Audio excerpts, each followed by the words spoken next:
Have you ever had your photography plans cancelled because of bad weather?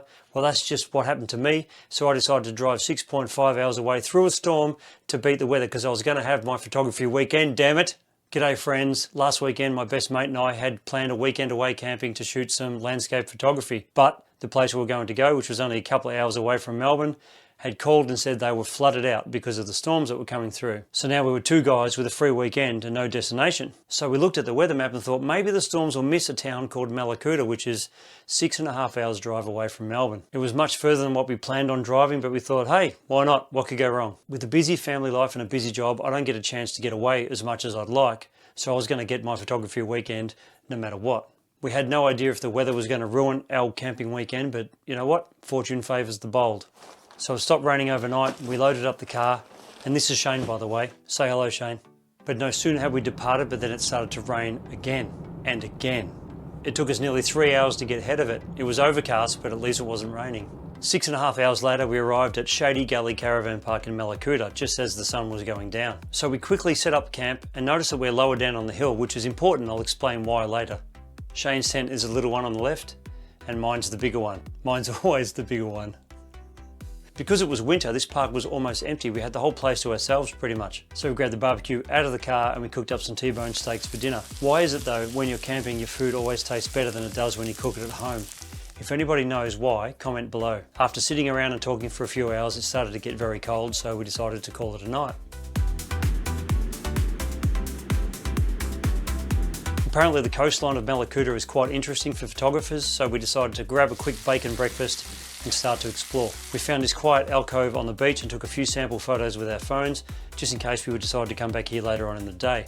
But we were looking for good locations to shoot at dusk to get long exposure photography. We left that location and started to scout for another place. And after a short drive, we found this spot. And because it was only early in the day, we decided to walk around and get some photos. Shane loves long exposure photography and he has a pretty good setup with ND filters that he can almost shoot long exposures during the day, even in full sun, which means he can get that nice smooth silky water and those wispy clouds. But I don't have that option, so I decided to break out the Lens Baby on my Canon camera. If you don't know what a Lens Baby is, it's a tilt lens system. The Lens Baby is completely manual. The only setting you set on your camera is your ISO, and the aperture and focus are all done in the lens. But what sets this lens apart from other lenses is the fact that you can tilt it. So when you tilt this lens, it actually changes the perspective of your photograph. And also in this particular Lens Baby, I have a lens called an Edge 35. It's a 35mm lens, where two lines go through the middle of the shot that are in focus and everything else is out of focus. So it gives you a real dreamlike quality. And depending on how you rotate this lens and how you tilt it, you get a completely different look no matter what you're doing. So I walked around looking for anything that piqued my interest, and Shane was off doing long exposures. I even took a photo of Shane using the Lens Baby lens, just for something to do. Also, I'll put the settings of every photo I took on the screen, and in the description, I'll put any links to any gear that I used in this video in case you're interested. We spent a few hours here and then we decided to get some lunch and then go explore for more. And after lunch, we took a wrong turn completely and ended up at an inlet further down the coast. I just love these happy accidents where you end up in a spot where you never thought you were going to be and it turns out great. We still had a few hours until dusk, so we thought we'd check this part of the coast out. And as we entered the alcove, there was this grassed picnic area and had lots of little wrens, little tiny birds bouncing around all over the grass. And Shane decided he would get down and take some photos of them. This wren obviously wanted to know what Shane was doing. So while Shane was off shooting stuff with a lens that was bigger than his head, I decided to get the drone out. That's when I realised how beautiful this section of the coast really was. You just can't fathom it from the ground. I flew the drone around for about half an hour, but the wind was starting to pick up. But I still think I got some good shots. Tell me what you think.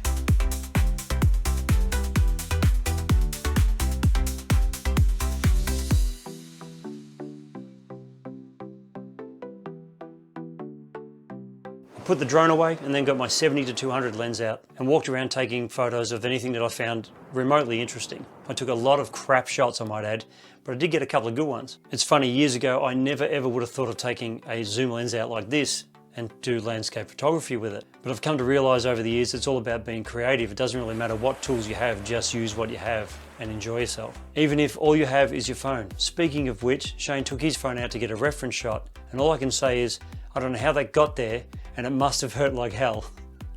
So dusk was nearly here and we decided this was the place where we wanted to stay to get our long exposure shots. And as we were working out our angles and doing a few test shots, the most irritating thing happened. It started to rain. Shane and I are sitting here waiting for dusk and it's starting to rain, which is not ideal. See? don't want it to rain, we want it to go away. For the next 25 minutes we were walking around trying to work out the best angles so we could save some time when the sun dropped and we could take those shots we needed, in the hope that rain would just go away. Shane even had his lens cloth over the lens to keep the rain off it so he could get the shot he wanted. And then the light started to fade and we thought, we're going to miss our chances, no way we're going to get the shots we wanted. We came all this way for one night of dusk photography, and then a miracle.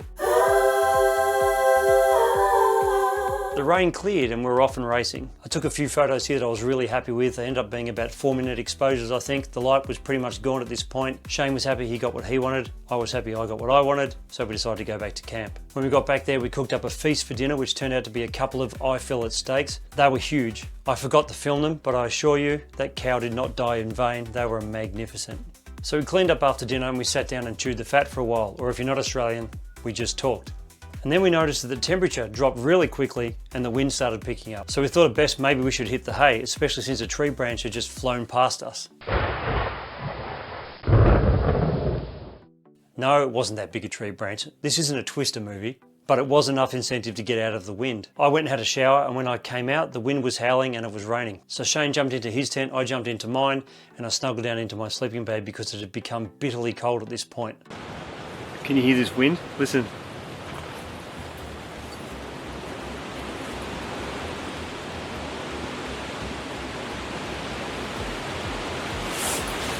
And that's when the storm came in.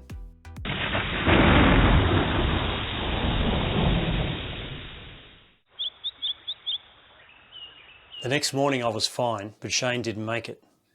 No, I'm just messing with you, we're good, we're all good. And that's why I was thankful we were down the hill a little bit, because although the storm was really violent and loud, we missed the brunt of it just by being down in the slope. We got all the rain, but we didn't get so much of the wind. But you wouldn't believe it, after all that storm had cleared, I got out of the tent and the sun was shining. So we thought, hey, let's quickly pack up before this sun disappears and the rain comes back. And even though the sun was out, it was cold, and packing up wet tents in the cold makes your hands turn to ice. But the reward was a big bacon and sausage breakfast. And we had to eat all the bacon because we didn't want to take it back with us. So it was like 4 helpings of bacon. But sitting there in the sun eating breakfast made me realise one thing, that even if this trip had been ruined by weather, even if we couldn't take one photograph, it was still worth doing. Because I still would have been able to spend time with my best mate, talk for hours, consume a few animals, and be free from the pressures of life that always seem to be there. I really need to do this more often. It's cleansing for the soul, and it's a hell of a lot of fun. After breakfast we headed home, and of course about halfway back it started to rain again. But what I really love about landscape photography is it's great for pros and for beginners, and if you are a beginner in photography, I have a video right here on 5 photography tips that you might find interesting. Happy shooting.